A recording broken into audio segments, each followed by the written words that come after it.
Hello students, इस video में आपका स्वागत है। मैं हूं सुनील कुमार। इस वीडियो से हम लोग स्टार्ट कर रहे हैं प्रोबेबिलिटी। ये प्रोबेबिलिटी का फर्स्ट लेक्चर है। हम लोग सबसे पहले प्रोबेबिलिटी में जो बेसिक कॉन्सेप्ट यूज होता है उसको सीखेंगे, उसके बाद फिर प्रोबेबिलिटी को हम लोग पढ़ेंगे। तो सबसे पहला बेसिक कॉन्सेप्ट आता है यहाँ पर एक्सपेरिमेंट। हम लोग सबसे पहले देखते हैं एक्सपेरिमेंट होता क्या है। एक्सपेरिमेंट एक ऐसा ऑपरेशन है जिसको करने के बाद आपको एक वेल डिफाइंड रिजल्ट मिलता है, वेल डिफाइंड आउटकम मिलता है। तो उसी ऑपरेशन को हम लोग कहते हैं एक्सपेरिमेंट। जैसे एक एग्जांपल से आप समझिए, अगर किसी क्वाइन को आप टॉस करते हैं तो क्वाइन को टॉस करने के बाद आपको दो ही रिजल्ट मिल सकता है, या तो हेड मिल सकता है या टेल मिल सकता है। तो पहले से वो डिफाइंड है, वेल डिफाइंड रिजल्ट मिलेगा। इसके अलावा ऐसा नहीं है कि आपको कोई अनजाना रिजल्ट मिल जाए, बिल्कुल जो आप अनभिज्ञ हैं वो रिजल्ट मिल जाए, ऐसा तो होगा नहीं। जब भी क्वाइन को टॉस करेंगे तो एक वेल डिफाइंड रिजल्ट ही मिलेगा, वेल डिफाइंड आउटकम ही मिलेगा, या तो हेड मिलेगा या टेल मिलेगा। इसके अलावा कोई तीसरा रिजल्ट नहीं मिल सकता है। तो इस ऑपरेशन को, मतलब क्वाइन को टॉस करने का ऑपरेशन को हम लोग कहेंगे एक्सपेरिमेंट। इसी तरीके से आप लूडो का जो डाई है, लूडो का जो पासा है, उसको आप थ्रो करते हैं तो वहां पर भी कुछ वेल डिफाइंड रिजल्ट है, वेल डिफाइंड आउटकम है, वही सब मिल सकता है। या तो 1 आ सकता है, या 2 या 3 या 4 या 5 या 6। तो लूडो के डाई को भी अगर थ्रो करते हैं तो वो भी एक एक्सपेरिमेंट हो गया। तो दो तरह का एक्सपेरिमेंट होता है। यहाँ पर हम लोग देखते हैं कि ये दो तरह का एक्सपेरिमेंट में सबसे पहला आता है डिटर्मिनिस्टिक एक्सपेरिमेंट, और उसके बाद दूसरा आता है यहाँ पर रैंडम और प्रोबेबिलिस्टिक एक्सपेरिमेंट। हम लोग सबसे पहले देखते हैं डिटर्मिनिस्टिक एक्सपेरिमेंट किसको कहते हैं। यहाँ पर इसको डिफाइन किया गया इस तरीके से कि if an experiment when repeated under identical condition produce the same outcome every time, then such an experiment is known as ये डिटर्मिनिस्टिक एक्सपेरिमेंट। अगर किसी एक्सपेरिमेंट को आप आइडेंटिकल कंडीशन में बार बार रिपीट करते हैं और वो सेम रिजल्ट को अगर प्रोड्यूस करे, सेम आउटकम को प्रोड्यूस करे, तो वैसे एक्सपेरिमेंट को हम लोग कहते हैं डिटर्मिनिस्टिक एक्सपेरिमेंट। जैसे आप इमेजिन कीजिए एक ऐसे क्वाइन के बारे में जिसमें दोनों साइड हेड है, टेल है ही नहीं। आप ऐसा इमेजिन कीजिए, ऐसा तो किसी क्वाइन में होता नहीं है, लेकिन आप इमेजिन कीजिए एक ऐसे क्वाइन के बारे में जिसमें दोनों साइड हेड है। या आप ऐसा कीजिए, दो क्वाइन को चिपका दीजिए और दोनों साइड हेड होना चाहिए। अब उसको जितना बार भी आप टॉस करेंगे वहां तो हेड ही आएगा, क्योंकि दोनों साइड हेड है। तो वहां पर आउटकम जो है वो फिक्स है। आउटकम क्या होगा वो हम लोग को पहले से पता है, उसकी संभावना को व्यक्त करने की जरूरत नहीं है। अगर एक नॉर्मल क्वाइन को टॉस करते हैं तो उसकी संभावना व्यक्त कर सकते हैं कि हेड आएगा कि टेल आएगा। लेकिन अगर एक ऐसे क्वाइन के बारे में हम लोग इमेजिन करते हैं जिसमें दोनों साइड हेड है, तो वहां पर तो फिक्स है, वहां पर तो निश्चित रूप से अगर टॉस करते हैं तो हेड ही आएगा। तो ऐसे एक्सपेरिमेंट जिसमें बार बार रिपीट करने के बाद, किसी भी एक्सपेरिमेंट को बार बार दोहराने के बाद अगर आउटकम सेम मिले तो उसको डिटर्मिनिस्टिक एक्सपेरिमेंट कहते हैं। वहां पर डिटरमाइन है उसका रिजल्ट, वहां पर हम लोग को उसकी संभावना को व्यक्त करने की जरूरत नहीं है। और दूसरा आता है रैंडम और प्रोबेबिलिस्टिक एक्सपेरिमेंट। तो रैंडम एक्सपेरिमेंट किसको कहते हैं ये देखिए। If an experiment when repeated under identical conditions do not produce the same outcome every time, but the outcome in a trial is one of the several possible outcomes, then such an experiment is known as a random experiment. क्या है जरा समझिए। एक ऐसा experiment हम लोग ले रहे हैं, when repeated under identical condition, अगर उसको बार बार अगर रिपीट करते हैं सेम कंडीशन में, आइडेंटिकल कंडीशन में, do not produce the same outcome, वहां पर सेम आउटकम प्रोड्यूस नहीं होना चाहिए, सेम रिजल्ट आपको नहीं मिलना चाहिए every time, but the outcome in a trial, जब ट्रायल आप करेंगे बार बार उसको दोहराएंगे तो जो आउटकम मिलेगा is one of the several possible outcomes, जो भी पॉसिबल आउटकम्स है उसमें से कोई एक मिलेगा, then such an experiment is known as ये रैंडम एक्सपेरिमेंट। तो वैसे एक्सपेरिमेंट को रैंडम एक्सपेरिमेंट कहते हैं। जैसे मान लीजिए एक नॉर्मल क्वाइन के बारे में, मतलब जिसमें हेड और टेल दोनों है, अगर उसको आप बार बार रिपीट करते हैं तो क्या सेम रिजल्ट मिलेगा? नहीं मिल सकता है। कभी हेड आ सकता है, कभी टेल आ सकता है। हो सकता है आप 10 बार रिपीट करते हैं तो वहां पर हो सकता है शुरू में 5 बार हेड आ जाए, उसके बाद छठा बार तो जरूर टेल आएगा। या ऐसा हो सकता है कि 4 बार हेड आ जाए, उसके बाद 5वां बार टेल आ सकता है। तो यहाँ पर अगर इस एक्सपेरिमेंट को करते, एक नॉर्मल क्वाइन को टॉस करते हैं, तो वहां पर सेम रिजल्ट नहीं मिलेगा बार बार अगर उस एक्सपेरिमेंट को रिपीट करते हैं तो।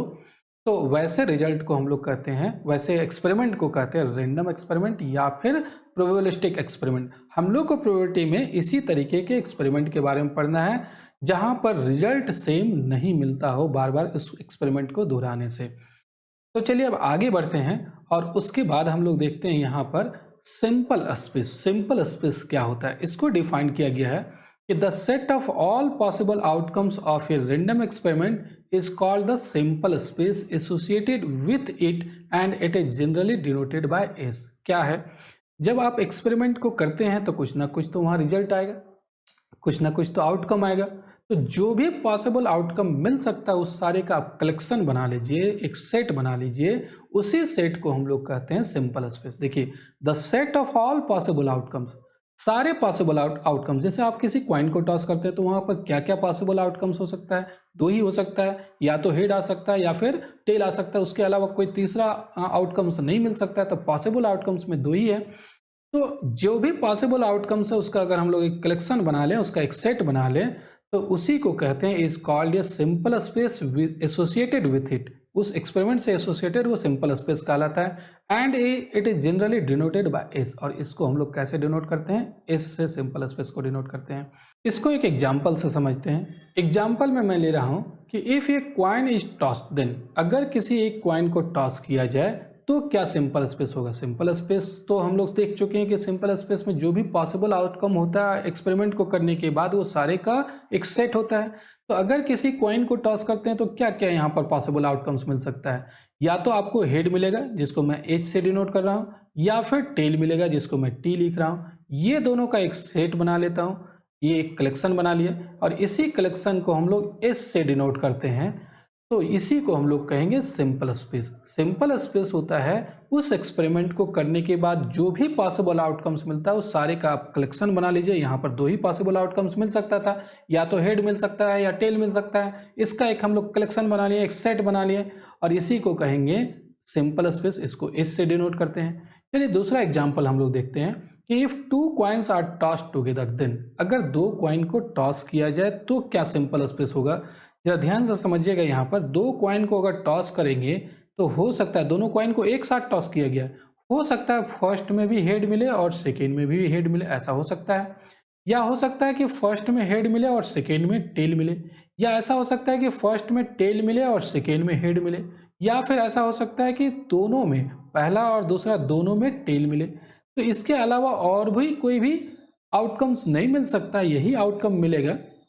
तो ऐसे ये क्या किए हम लोग, ये जो भी पॉसिबल आउटकम्स है उसका एक हम लोग कलेक्शन बना लिए। तो इसी कलेक्शन को हम लोग कहेंगे सिंपल स्पेस। अब जरा ध्यान दीजिए, इसको लिखने का तरीका एक और है। हम लोग दो क्वाइन को टॉस कर रहे हैं तो ऐसा कर सकते थे कि फर्स्ट क्वाइन का जो सिंपल स्पेस आता है एच कॉमा टी, इसको हम लोग लिख जाते हैं, और दूसरा क्वाइन का जो सिंपल स्पेस आता है एच कॉमा टी, इसको लिख जाते हैं, और दोनों का फिर हम लोग कार्टेशियन प्रोडक्ट कर देंगे। अगर ये दोनों का कार्टेशियन प्रोडक्ट कर देंगे तो यही रिजल्ट आएगा। कैसे, देखिए, एच को एच के साथ लिखेंगे, एच एच ये फर्स्ट आ जाएगा, फिर आ जाएगा एच को टी के साथ तो एच टी आएगा, यहाँ पर मैं लिख चुका हूँ एच टी, फिर आएगा टी एच, यहाँ पर भी मैं लिख चुका हूँ टी एच, और फिर आएगा ये टी और टी। तो ये दोनों सेट का कार्टेशियन प्रोडक्ट करने के बाद यही आता है। तो दो क्वाइन को अगर टॉस किया जाए तो उसका सिंपल स्पेस लिखने के लिए ऐसा कर सकते हैं, फर्स्ट क्वाइन का जो सिंपल स्पेस है उसको लिख जाते हैं, सेकेंड क्वाइन का जो सिंपल स्पेस होता है उसको लिख जाएंगे, और दोनों का कार्टेशियन प्रोडक्ट कर देंगे। तो दो क्वाइन को एक साथ टॉस करने के बाद उसका सिंपल स्पेस निकल जाएगा। चलिए अब आगे बढ़ते हैं और थर्ड हम लोग एक एग्जाम्पल देखते हैं। If three coins are tossed together, अगर तीन क्वाइन को एक साथ टॉस किया जाए तो क्या रिजल्ट होगा, क्या सिंपल स्पेस आएगा। मैं यहाँ पर देखिए मैं लिख रहा हूँ कि सिंपल स्पेस इसका जो आएगा, एक क्वाइन का एच कॉमा टी, फिर दूसरे क्वाइन का भी होगा इसी तरीके से एच कॉमा टी, और फिर तीसरे क्वाइन का भी होगा एच कॉमा टी, यहाँ पर कार्टेशियन प्रोडक्ट होगा एच कॉमा टी। तो ये तीनों का हम लोग क्या करेंगे, कार्टेशियन प्रोडक्ट कर देंगे ये तीनों सेट का। तो पहले आप दो सेट का कीजिए। तो दो सेट का करने के बाद क्या होगा, फर्स्ट और सेकेंड को हम लोग करते हैं। तो फर्स्ट और सेकेंड का करने के बाद एच एच एच टी आएगा, और फिर आएगा टी एच, और फिर आएगा टी टी, इसके अलावा और कोई नहीं आएगा। फिर यहाँ पर ये मैं दो कर चुका हूँ, आप देख रहे हैं। कि ये और ये मैं दोनों कर चुका हूँ और ये थर्ड जो है फिर कार्टेशियन प्रोडक्ट में आएगा, तो यहाँ पर थर्ड हो जाएगा H, T।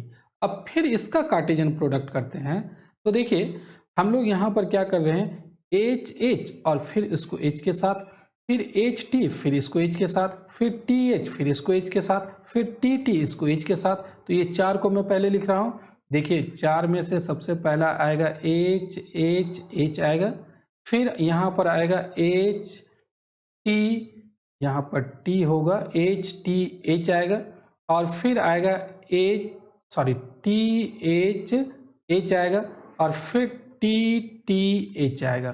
फिर उसके बाद हम लोग क्या करते हैं, देखिए अभी तक मैं क्या किया हूँ, ये सभी को H के साथ किया हूँ, H हो गया, फिर HTH हो गया, फिर THH हो गया, TTH हो गया।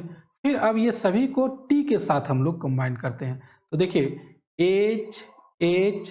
HT हो रहा है, फिर HTT हो रहा है, फिर THT हो रहा है, फिर TTT हो रहा है। ये 8 एलिमेंट होगा, टोटल 8 एलिमेंट आएगा इसमें, इसी को हम लोग सिंपल स्पेस कहेंगे। देखिए यहाँ पर तीनों में H हो सकता है, फर्स्ट में H, सेकेंड में टेल, थर्ड में H हो सकता है, फर्स्ट में टेल, दोनों में, बाकी दोनों में H। इस तरीके से यहाँ पर है। आप इसको ऐसे भी समझ सकते हैं कि आप क्या कीजिए कि तीनों में हेड हो सकता है, या एक में हेड और बाकी दो में टेल हो सकता है, तो HTT, या फिर THT, या फिर TTH। ये क्या हो गया, इसमें से आप देख रहे हैं इसमें दो टेल है, फर्स्ट हेड है, दो टेल, यहाँ पर भी दो टेल है, यहाँ पर भी दो टेल है, तो दो टेल एक हेड। या फिर क्या हो सकता है कि एक टेल और दो हेड, तो एक और टेल और दो हेड क्या होगा, HT, यहाँ पर एक टेल है और दो हेड है। फिर हो सकता है THH, या फिर हो सकता है HTH, या फिर हो सकता है तीनों टेल हो जाए। तो ये टोटल 8 जो आएगा वो यहाँ पर ही वही कार्टेशियन प्रोडक्ट करने के बाद यहाँ पर भी आप देख रहे हैं कि यही 8 आया हुआ है। तो इस तरीके से आप 3 कॉइन को अगर टॉस करते हैं तो ये सिंपल स्पेस बन जाएगा।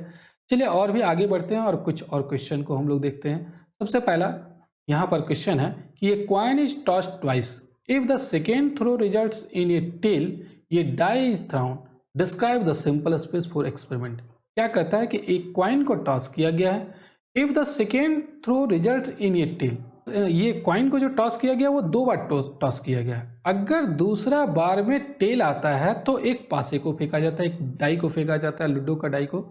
तो describe the sample space for experiment. अब इसको यहाँ पर जो भी सिंपल स्पेस बनेगा उसको लिखना है। तो देखिए कैसे इसको हम लोग बनाते हैं। सबसे पहले आप यहाँ पर देखिए कि 2 कॉइन है, 2 कॉइन को टॉस किया गया है, तो 2 कॉइन को टॉस किया गया है तो ऐसा हो सकता है कि यहाँ पर H हो सकता है, पहला में भी हेड और दूसरा में भी हेड। लेकिन अगर दूसरा में हेड आ जाता है तो पासे को नहीं फेंका जाता। कहता है यहाँ पर if the second throw result in a tail, अगर सेकेंड थ्रो में टेल आ जाता है तब एक पासे को फेंका गया है। अगर सेकेंड थ्रो में अगर हेड आ जाता है तब तो यहीं पर छोड़ देना है, उसको तो कुछ करना नहीं है। यहाँ पर ऐसा भी हो सकता है कि TH, पहला में टेल आ जाए और दूसरा में हेड, यहाँ पर दूसरा में हेड आया है तो यहाँ पर भी पासे को नहीं फेंकना है। ऐसा हो सकता है कि फर्स्ट में H आए और सेकेंड में टेल, अगर सेकेंड में टेल आता है तब फिर पासे को फेंकना पड़ेगा, और पासे को फेंकेंगे तो क्या आएगा, पासे को फेंकेंगे तो यहाँ पर हो सकता है 1, या फिर हो सकता है 2, या फिर हो सकता है पासे को फेंकने के बाद 3 हो सकता है, या 4 हो सकता है, या फिर 5 हो सकता है, या फिर 6 हो सकता है। तो एक डाई को थ्रो करने के बाद ये 6 रिजल्ट में से कोई भी आ सकता है। अब यहाँ पर एक और पॉसिबिलिटीज है, अगर एक कॉइन को 2 बार टॉस किया गया है तो हो सकता था दोनों में हेड, फर्स्ट में टेल सेकेंड में हेड, फर्स्ट में हेड सेकेंड में टेल, या एक और भी पॉसिबिलिटीज है कि दोनों टेल हो जाए। तो दोनों टेल में यहाँ पर सेकेंड में तो टेल आ रहा है, और अगर सेकेंड में टेल आता है तो फिर पासे को फेंकेंगे, और पासे को फेंकेंगे तो यहाँ पर रिजल्ट क्या मिल सकता है, या तो 1 आ सकता है, या 2 आ सकता है, या 3 आ सकता है, या 4 आ सकता है, या फिर 5 या और 6 आ सकता है। तो अब हम लोग को सिंपल स्पेस बनाना है। सिंपल स्पेस क्या होगा जरा ध्यान दीजिएगा, यहाँ पर मैं लिख रहा हूँ सिंपल स्पेस के बारे में। ये हो सकता है HH, अगर ये आ जाता है तो पासे को फेंका नहीं गया, डाई को थ्रो नहीं किया गया, तब HH हो जाएगा। एक तो ये आउटकम मिल सकता है। एक दूसरा आउटकम मिल सकता है TH मतलब फर्स्ट में है टेल और सेकेंड में हेड, अगर सेकेंड में हेड आ गया तो फिर भी पासे को नहीं फेंका गया, TH हो गया। लेकिन अगर एच टी आता है यानी कि सेकेंड में टेल आता है तब फिर पासे को फेंका गया, पासे को फेंका गया तो एच टी वन हो जाएगा, एच टी कॉमा वन, फिर एच टी कॉमा टू हो जाएगा, देखिए यहाँ पर, फिर एच टी कॉमा थ्री हो जाएगा, फिर एच टी कॉमा फोर हो जाएगा, फिर एच टी कॉमा फाइव हो जाएगा, एच टी कॉमा सिक्स हो जाएगा। तो इस तरीके से एच टी को ये पासे के रिजल्ट से भी कंबाइन करना पड़ेगा। और फिर अगर टी टी आता है तो फिर टी टी कॉमा वन, देखिए T T comma one, T T comma two, इसी तरीके से 5 6 तक यहाँ पर लिख लेना है। मैं एक बार फिर पीछे आ जाता हूँ। तो ये इस तरीके से सिंपल स्पेस ये होगा, यही पॉसिबल आउटकम मिल सकता है। क्वेश्चन स्पष्ट है, क्वेश्चन में यहाँ पर क्लियर है कि एक कॉइन को 2 बार टॉस किया गया है, अगर सेकेंड में टेल आता है तब फिर डाई को थ्रो किया गया है, अगर सेकेंड में टेल नहीं आया, सेकेंड में अगर हेड आ जाता है तब फिर डाई को थ्रो नहीं किया गया, तो ये तो 2 अलग रहेगा ही। इसके बाद अगर सेकेंड में टेल आता है तो डाई को थ्रो करेंगे तो 1 आ सकता है, 2 आ सकता है, 3 4 5 6, या फिर टी टी अगर आ गया, सेकेंड में टेल आ गया तो 1 2 3 4 5 6, पासे को फेंकने के बाद यही सब रिजल्ट आएगा। तो ये टोटल सिंपल स्पेस हो गया।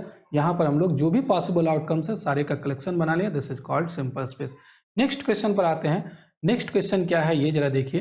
क्वेश्चन है कि ये coin is tossed, if it shows tail we draw a ball from a box which contain 2 red and 3 black balls. If it shows head we throw a die.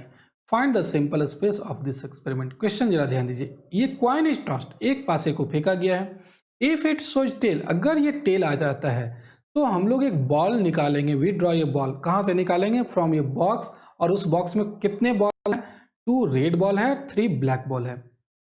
अगर यहाँ पर पासे में टेल, सॉरी कॉइन में tell नहीं आता है, अगर वो हेड आता है तब हम लोग एक पासे को, एक डाई को थ्रो करेंगे। तो find the sample space of this experiment. इस एक्सपेरिमेंट का क्या सिंपल स्पेस होगा, देखिए यहाँ पर सबसे पहले तो एक कॉइन को टॉस किया गया है, कॉइन में 2 चीज हो सकता है, या तो टेल आ सकता है, और अगर टेल आता है तब क्वेश्चन कहता है कि वहां पर हम लोग बॉल को निकालेंगे एक बॉक्स से। तो जो बॉल निकालेंगे वो हो सकता है कि रेड हो, यहाँ पर 2 रेड बॉल था ना और 3 ब्लैक बॉल हो, तो 2 रेड है तो हो सकता है R1 निकल जाए, रेड में से जो पहला होगा वो निकल जाए, या हो सकता है रेड का ये दूसरा बॉल निकल जाए R2, या हो सकता है ब्लैक निकले तो ब्लैक का B1, या फिर ब्लैक का B2, या फिर ब्लैक का B3, मतलब ये थर्ड बॉल, ब्लैक में से थर्ड बॉल निकलेगा। तो ये पॉसिबिलिटीज है अगर टेल आता है तो। अगर टेल नहीं आता, अगर हेड आता है तो हेड आने पर डाई को थ्रो किया गया, डाई को थ्रो करेंगे तो या तो 1 आएगा, या 2 आएगा, या 3 आएगा, या फिर 4 आएगा, या 5 आएगा, या 6 आएगा। तो यही पॉसिबिलिटीज है, ये सारे का एक कलेक्शन बना लेते हैं। तो देखिए यहाँ TR1 लिखेंगे, TR1, यहाँ पर आप R1 को इस तरीके से लिखिएगा, यहाँ पर R1 R और 1 यहाँ पर नीचे लिखिएगा तो ज़्यादा सही रहेगा। यहाँ पर थोड़ा सा मिस्टेक है, टाइपिंग मिस्टेक है, R1 को आपको यहाँ पर लिखना है। तो चलिए मैं यहाँ पर आपको समझा दिया हूँ, आप उसको ठीक से लिख लीजिएगा। तो टेल अगर आता है तो टेल और R1 मतलब रेड का फर्स्ट बॉल, और टेल या फिर सेकेंड R2 निकलेगा, या TB1 या TB2 या TB3, ये सारा हो गया अगर टेल आता है तो। और अगर हेड आता है तो H1 हो जाएगा, यहाँ पर देखिए H1 हो जाएगा, या H2 हो जाएगा, या H3 या H4 या H5 या H6, ये सारे का कलेक्शन बना लिया, यही पॉसिबल आउटकम्स है। तो सारे पॉसिबल आउटकम्स का एक सेट बना लिया, this is called the sample space. अब आगे बढ़ते हैं और नेक्स्ट क्वेश्चन को देखते हैं। नेक्स्ट क्वेश्चन है कि ये coin is tossed repeatedly until ये tail comes up for the first time, write the sample space for this experiment. क्या क्वेश्चन है, बड़ा मजेदार क्वेश्चन है कि एक कॉइन को टॉस किया गया और ये तब तक टॉस किया गया जब तक टेल नहीं आए। तो कितने बार में टेल आएगा कोई कह सकता है क्या? हो सकता है फर्स्ट ही बार टेल आ जाए, हो सकता है 10 बार टॉस करने के बाद 11वां बार टेल आए, 10 बार शुरू में हेड आए उसके बाद टेल आए। तो ये कहना मुश्किल है। ये भी पॉसिबिलिटी है कि वो लगातार 50 बार हेड मिले और 51 टाइम्स में टेल मिले, ऐसा भी हो सकता है, पॉसिबिलिटी तो उसका भी है। तो जो भी पॉसिबिलिटी है सबको लिखना है। तो देखिए यहाँ पर हम लोग सिंपल स्पेस कैसे बनाते हैं। एक कॉइन है, इस कॉइन को टॉस किया गया, हो सकता है फर्स्ट बार में टेल आ जाए, तो फर्स्ट बार में टेल आ जाएगा तो वहीं छोड़ देना है, यही पॉसिबल आउटकम्स हो जाएगा। लेकिन और भी तो संभावना बनता है कि फर्स्ट बार टेल नहीं आएगा, फर्स्ट बार क्या आएगा, हेड आएगा। अगर हेड आएगा तो फिर से टॉस किया जाएगा, तो फिर से जब टॉस करेंगे तो वहां पर 2 पॉसिबिलिटी है, या तो टेल आएगा तो यहीं छोड़ देना है, या टेल नहीं आए तो फिर हेड आएगा। अगर हेड आ जाता है तो फिर से टॉस करेंगे और तब तक टॉस करते रहेंगे जब तक टेल नहीं आता है। तो अगर ये फिर से हेड आ गया तो फिर से टॉस करेंगे तो टेल आ सकता है, या टेल नहीं आया तो फिर हेड आ सकता है। अगर हेड आ गया तो फिर से टॉस किया जाएगा और वहाँ पर टेल आ सकता है, या अगर टेल नहीं आया तो हेड आएगा, और हेड आया तो फिर से टॉस करेंगे। तो इस तरीके से ये कहाँ तक जाएगा, इन्फिनिटी तक जाएगा। तो यहाँ पर क्या क्या पॉसिबिलिटीज है वो सारे का एक कलेक्शन बना लेते हैं। हो सकता है फर्स्ट ही बार में टेल आ जाए तो सिर्फ टी लिखेंगे, और अगर फर्स्ट बार में नहीं आया टेल तो हेड आएगा, और हेड आया तो फिर हम लोग टॉस करेंगे और टेल तक पहुंचेंगे। तो टेल तक पहुंचेंगे, जब तक टेल नहीं मिले तब तक हम लोग को करना है। तो अगर फर्स्ट बार में हेड आया तो हम लोग फिर से करेंगे, और अगर दूसरा बार टेल आ जाएगा तो वहां पर छोड़ देंगे। तो HT एक पॉसिबिलिटीज है। फर्स्ट बार में अगर हेड आता है तो फिर से टॉस करेंगे, और सेकेंड बार में टेल आ जाता है तो वहां पर छोड़ देंगे। और अगर नहीं आया फिर अगर हेड आ गया तो यहाँ पर क्या हुआ, 2 बार हेड आ गया, एक फर्स्ट बार आया था और एक दूसरा बार भी हेड आ गया, तो तीसरा बार टेल आ सकता है। तो हेड हेड टेल, यहाँ HT, फर्स्ट बार भी हेड, सेकेंड बार भी हेड, और थर्ड बार में टेल। या अगर थर्ड बार में टेल नहीं आया, थर्ड बार में फिर हेड आ गया तो फिर से टॉस करेंगे, और फोर्थ टाइम्स में अगर टेल आ गया तो वहाँ छोड़ देंगे। और अगर यहाँ पर भी नहीं आया तो फिर से टॉस करेंगे, फोर्थ में अगर हेड आया तो फिर से टॉस करेंगे, फिर से टेल आ सकता है फिफ्थ टाइम्स में, और नहीं आया फिफ्थ में तो फिर से टॉस किया जाएगा। तो इस तरीके से यहाँ पर एक पूरा जो भी पॉसिबल आउटकम्स है उसका एक सेट बना लिए। इसी सेट को हम लोग क्या कहेंगे, सिंपल स्पेस कहेंगे। चलिए अब आगे देखते हैं, एक और क्वेश्चन को हम लोग यहाँ पर करते हैं कि 2 boys and 2 girls are in a room P and 1 boy and 3 girls are in room Q. Write the simple space for the experiment in which a room is selected and then a person. 2 room है यहाँ पर P और Q। जैसे देखिए यहाँ पर एक room है P, इसमें क्या है 2 boys and 2 girls, तो B1 और B2 2 बॉयज है। इसको भी यहाँ पर आपको जो लिखना है वो इस तरीके से लिखना है, B1 और B2, यहाँ पर ऐसे लिखा हुआ है। तो चलिए आगे देखते हैं। तो 2 बॉयज है रूम P में, और रूम Q में यहाँ पर 2 गर्ल्स भी है, G1 और G2, और एक रूम है Q। यहाँ पर कहता है कि इसमें 1 बॉय एंड 3 गर्ल्स, इसमें एक बॉय है। तो B1 और B2 नाम दे चुके हैं यहाँ पर फिर B1 मत दीजिए, यहाँ पर B3, क्योंकि यहाँ पर ये 2 बॉय जो है उससे तो ये अलग है ना। यहाँ पर भी B1 दे देते हैं तब तो फिर वही आ जाएगा, यहाँ तो अलग बॉय है तो इसको B3। G1 G2 यहाँ पर 2 गर्ल है और इसका नाम हम लोग G3 G4 G5 दे रहे हैं। तो 2 रूम है। सबसे पहले 2 रूम में से कोई एक रूम रेंडमली सेलेक्ट किया गया है। अब हो सकता है रूम P सेलेक्ट हो जाए, रूम Q सेलेक्ट हो जाए। मान लीजिए एक 2 चीट बनाते हैं, एक में P लिखते हैं, एक में Q लिखते हैं, और दोनों चीट में से कोई भी एक आंख बंद करके उठा लेते हैं, तो कोई भी रूम सेलेक्ट हो सकता है। और जो रूम सेलेक्ट होगा वहां से हम लोग किसी एक भी पर्सन को सेलेक्ट कर लेंगे। तो क्या पॉसिबिलिटी हो सकता है, देखिए क्या क्या रिजल्ट मिल सकता है। अगर रूम P सेलेक्ट होता है तो वहां पर B1 बॉय सेलेक्ट हो सकता है। P अगर सेलेक्ट होता है रूम तो B2 बॉय सेलेक्ट हो सकता है। P अगर रूम सेलेक्ट होता है तो गर्ल G1 सेलेक्ट हो सकती है। P अगर रूम सेलेक्ट होता है तो G2 गर्ल सेलेक्ट हो सकती है। रूम Q सेलेक्ट होता है तो B3 बॉय, या Q G3, या Q G4, या Q G5, यही हो सकता है। सबसे पहले हम लोग रूम सेलेक्ट कर रहे हैं तो रूम का लिखेंगे, उसके बाद वहां से जो पर्सन सेलेक्ट हो रहा है उस पर्सन को लिखेंगे। तो हो सकता है B1 सेलेक्ट हो जाए P रूम में, या B2 हो जाए, या G1 हो जाए, या G2 हो जाए। तो इस तरीके से सारे का कलेक्शन बना लिए, जो भी पॉसिबल आउटकम्स है उसका एक सेट बना लिए हैं। तो उसी सेट को हम लोग कहेंगे सिंपल स्पेस। तो आज हम लोग डिस्कस किए हैं सिंपल स्पेस के बारे में, और सिंपल स्पेस का कुछ क्वेश्चन को बताया है। मैं इसके बाद वाले वीडियो में मैं इवेंट के बारे में डिस्कस करूंगा और इवेंट के बारे में बताऊंगा। तो आज चलिए इस वीडियो में बस यहीं तक, मिलते हैं नेक्स्ट वीडियो में। इस वीडियो को देखने के लिए थैंक यू।